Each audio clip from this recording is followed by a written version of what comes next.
Welcome to another episode of the STG podcast. I'm your host, Lachlan Farley, and I am so excited you're here. I cannot wait to take you on a journey through health and fitness to educate you, to enlighten you, to entertain you, and apparently watch some traffic go by. But, that's part and parcel for it. So if you're listening on Spotify, you can check that out on the YouTube channel. But today I wanted to tell you a story. I know, another one. Here we go. And I wanted to tell you about Milo of Athens and how it relates to you. Now, this has been one of my favorite stories, and this goes on for a long time. I've really enjoyed this story, and it has always been more applicable to certain types of training. But the more I thought about it and the more we went through it, the more I was like, no, it's a story that needs to be shared and explained, because it does actually impact your training, just in different ways to how I would normally explain it. So, Milo of Athens apparently was one of the greatest wrestlers of all time. And when he used to train for the Olympics back in those days, what he would do is he would get a baby calf or a baby cow, and he would put it on his shoulders and he'd carry it up the mountain. And then he'd come back down. And legend goes that he would do this every single day. And as the calf got bigger, he would just continue to do it. Up the mountain, back down, every single day. And this was his training. So, as you can imagine, it got bigger and bigger and bigger until it became a bull. And they can be, thousands of kilos, like huge things. And in the story, Milo picks up this bull on his shoulders and off we go, and he carries it up the mountain. And that's how he trained for the Olympics, and he was one of the greatest. So how does this apply to you? No, I am not telling you to carry a bull up a mountain. No, I'm not telling you to carry, any animal up the mountain. But the concept is, if you tried on the first day to pick up the bull and carry it up the mountain, there is no way in hell that's happening. There is no way you're carrying that bull, let alone picking it up. It's just not happening. So how do you do that? And it's what we call progressive overload. And in weights and getting into that, that's how you get stronger. You make the weight progressively heavier. Each time you work out, it just gets a little bit heavier or a little bit, longer. And this is as simple a way as I can explain getting stronger and how that works in terms of lifting weights and things.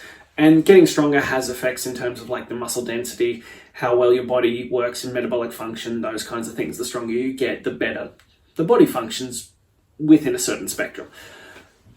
And that's how we do that.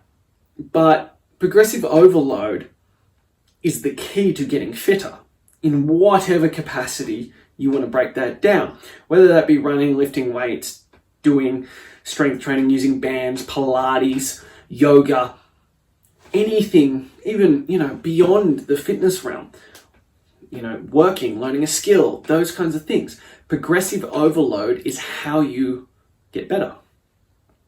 And what that means is that each time you do the action that you want to improve on, you make it a little bit harder. And this is often where I see people fall down, is they'll be given a program. For example, when you join a standard box gym, you get given your really fancy piece of paper that tells you how to transform your life. Little side secret, everybody gets the same piece of paper. It's not that special. And it doesn't work. And I mean that legitimately. If you are an 18-year-old male or if you're a 65-year-old female, you're getting the same program. Is it any wonder it doesn't really work? But that's a thing for another day. But so you get this program and you do it, and over time you get used to it and you get used to it, and suddenly the results stop happening. Suddenly nothing happens anymore. And it's because you're not progressing anymore. Your body got used to it. It even works with calorie deficits and things. So if you diet too hard for too long, eventually your body will go, okay, this is what we do. This is where we're at. And gets used to it. That's why it stops working. That's why all programs stop working, because you didn't keep progressing. You didn't keep adding that progressive overload to continue to move forward. So then how do you do that within the setup of, working out, of nutrition, of all that kind of stuff? So for working out, what you need to do is you just need to make it a little bit harder every week.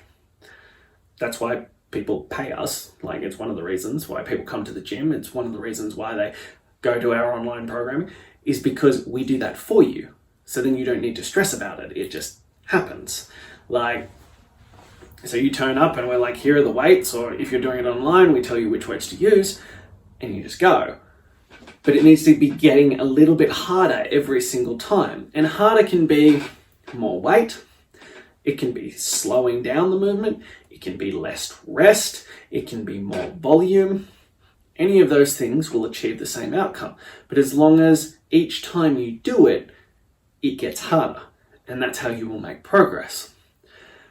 And I cannot emphasize that enough. That's so important to ensure your success.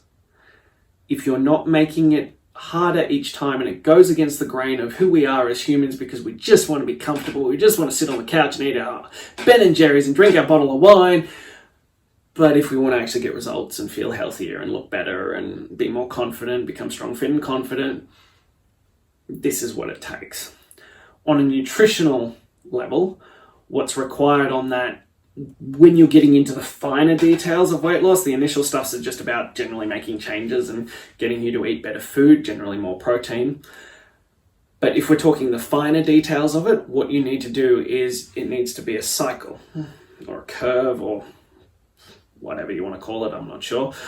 But so on its most simple method, we'd start at 2,000 calories and we drop it down by 100 calories to a certain point. Then you reach that point, then we go back up again. It's called reverse dieting. And what this allows your body to do is not only continue to make progress because you don't make such a drastic drop in your calories, but then as you build it back out, you get to then maintain the results. Which, remember, we've spoken about this a lot. Maintaining the results is probably 90% of the battle. Within reason, losing weight in a 12-week block is not actually that hard if you work hard enough. Like, yes, there are ways to make it simpler and faster and more effective, but, you starve yourself, you just don't eat, that'll happen. But over the long term, continuing to get results and then maintaining said good results requires you to come down at a gradual process and come back out at a gradual process. That is how you get long-term lasting results, and then adjusting the process from there. So I know that was a lot, and I probably went too deep into the actual doing of the stuff, the science, I suppose. It's not really science, but you know what I'm saying. Instead of just the enjoyable fun stuff. But I think that's really important, and I've been getting these questions about this, and this is where people are falling down. That you're not actually making progress, you're just maintaining the status quo, which is where your body wants to be. It seeks that, keeping that level thermostat. So you need to keep pushing it so that you can continue to get results. So I hope that helped. If you have questions, feel free to email me and I'll answer them. But if you liked it, if you enjoyed it, if you connected with Milo of Athens, or even if you hated it, please share this. We are trying to start a movement. We are trying to impact as many lives as humanly possible, and I need your help to do that. So please share this, tell a friend, tell everyone about it, splash it on social media, whatever. But I would really appreciate your help in this to get the word out so that we can do more good. And I cannot wait to see you next time. I'm Lachlan Farley. Until then.